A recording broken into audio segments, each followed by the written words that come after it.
بسم اللہ الرحمن الرحیم۔ اس سے پہلے ہم جو ہے پر اور باریک حرفوں کے بیان میں سبق نمبر 1 پڑھ چکے ہیں۔ سبق نمبر 1 میں وہ حروف آئے تھے جو ہر حال میں پر ہوتے ہیں، اور وہ حرف 7 ہے: قا، صاد، ضاد، غین، طا، قاف، ظا۔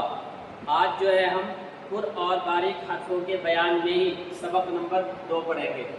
سبق نمبر 2 میں ہے الف کا قاعدہ۔ الف بھی کبھی پر اور کبھی باریک پڑھتے ہیں، تو اس کا قاعدہ کیا ہے؟ الف کا قاعدہ یہ ہے کہ اگر الف سے پہلے کوئی پر حرف آ رہا ہے تو الف بھی پر پڑھا جائے گا، جیسے قال، قال۔ الف اور الف سے پہلے قاف، قاف پر حرفوں میں سے ہے۔ جو ہم نے ابھی سبق نمبر 1 پڑھا اس میں 7 حرف وہ تھے جس کو پر پڑھتے ہر حال میں، ان میں سے ایک قاف ہے۔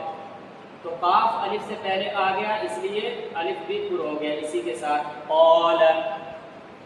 ایسے ہی الف سے پہلے طا ہے، طا بھی پر حرفوں میں سے ہے، اس لیے یہاں بھی الف کو پر پڑھیں گے، قال۔ اور ہمیں وہ قاعدہ بھی یاد رکھنا پڑے گا کہ الف کہتے کس کو ہے؟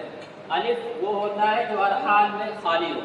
جس الف پر زبر، زیر، پیش یا جزم وغیرہ کچھ بھی آ گیا وہ الف نہیں، وہ پھر حمزہ کہلائے گا۔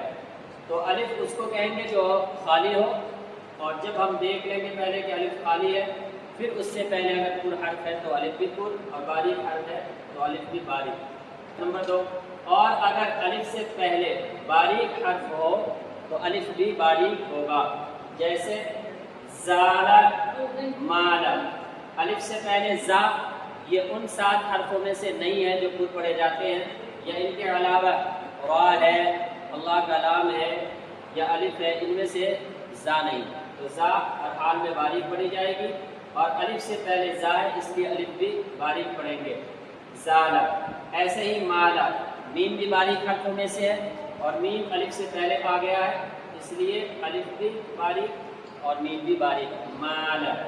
پر کہتے ہیں منہ بھر کے پڑھنے کو، جو حرف پر ہوگا اس کو منہ بھر کے پڑھیں گے، جیسے قال، قال۔